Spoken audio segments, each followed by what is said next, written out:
kind of hard to see.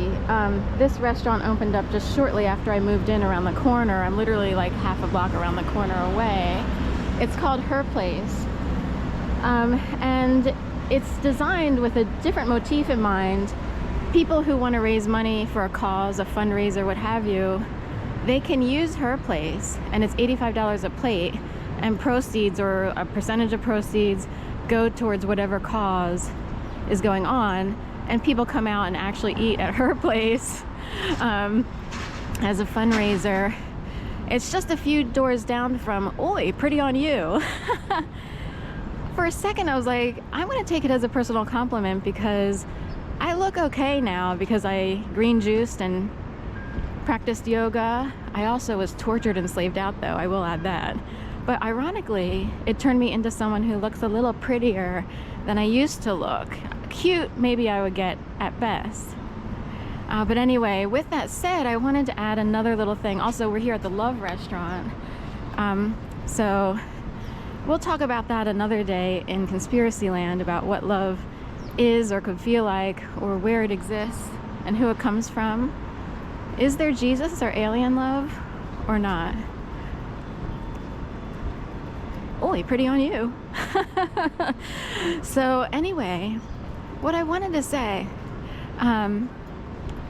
is that in the thick of everything going on that began in 2011 and lasted, really, it still goes on today, but a lot less of it goes on, activity of harassment. It's like whistleblower harassment, but it occurs at levels that can make the world seem surreal. Also, if you're heavily traumatized and shell-shocked, which I was when this thing kicked off, the world can seem like, whoa, like a movie, you know? So anyway, in the midst of all this, I was technically, there's an argument for me being human trafficked through dog walking. I made several attempts to try to find jobs outside, but it was really hard to do. I had like 2 interviews that didn't go through, but I was kind of happy they didn't work out because I didn't like the workplaces as it was. This would be at the University of Pennsylvania in the nanoscience or whatever, across from Franklin Field, or across and a little bit north of Franklin Field. Also, AmeriHealth was hiring, because that would be sort of a fake group. I'm saying fake, but it was created for the whole health gap, universal health push that Obama put through for his administration. So anyway, what I wanted to say was that I had a very specific, easy, simple example of what gang stalking can look like and how it feeds into a greater theme. And this is one of the easiest ones that I had to report to the CIA and Homeland Security and the FBI.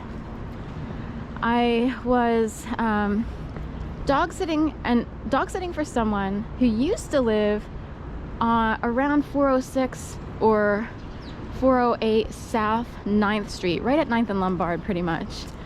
And she was, the thing is, I really liked her. Her name was Julie Kupovich. So anyway, I actually liked her, oddly. She would do things that were a little bit off, but she was tolerable to me as a person.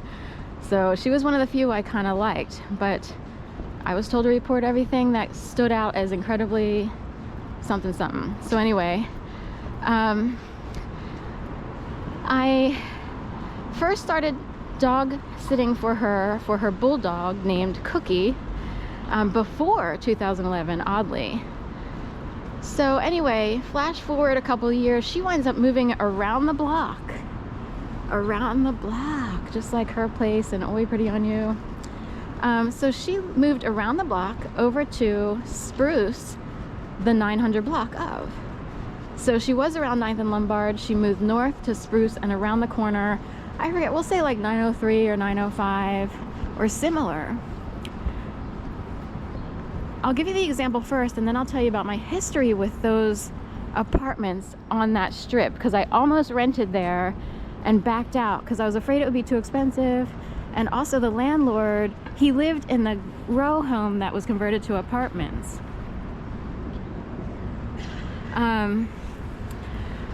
And I felt like he was a little too big brother, too much watching his tenants, and I started to freak out because of the way he behaved. So anyway, that's many, many years ago. That's around 2004 or 5.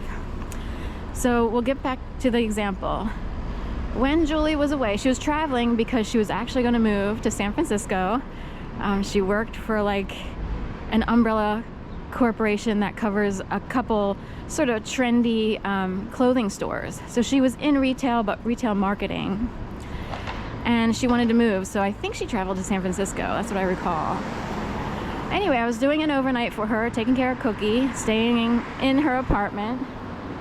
And this is the first time she would ask this, but she texted me and she said, "Do you mind putting the bed sheets in the washing machine?" And I was like, that would have been 1 millionth time that I was tortured that day by comments, innuendo, nuance, tactics. So I was like, ugh, not another, here we go, text number 1000 that's feeding into the watching machine. So Philadelphia is like a watching machine. I'm like, I walk around with this now to get back at the watchers. But anyway, it's really about that and protecting myself. But do you mind putting the bed sheets in the washing machine? I knew she did it on purpose and that it wasn't a typo, because she would have been the 1 millionth customer that day who had a typo and didn't correct it. So like, I am in the practice of trying to correct my typos. Like, I'll read it back over my text. I can't believe this came out that way. I want to make sure the right meaning is put through. So do you mind putting the bed sheets in the washing machine? She knew she was going to get home late. I think it came about, or I don't know how it came about, that her flight was coming in late or whatever, but she needed to say it because she knows that what her people do, which is gang stalking, which involves you believing and feeling like you're being watched, because all they need to do is find out some information. But there's more to it. It has gone so far that some people have wondered if bugs are placed in people's homes, apartments, condos, while they're away and missing. And you wouldn't know that. I wondered, because it's like, I had a private conversation with my mom on a cell phone in my apartment at 9 o'clock at night on a Sunday.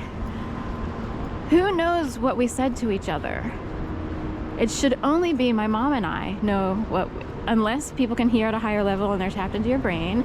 This has been discussed, but not everyone can do that. That would be very higher level. I do believe people actually have this capability, but that's, I know I'm looked at as a partial conspiracy theorist, whatever. So anyway, I'm told what to do every day, we'll just put it that way. I was told to come out this hour because we already knew the neighbor might have assumed that I was going to go to Levain Cookie this morning at 7, thinking 7 on a Sunday morning, that's perfect, there'll be no lines.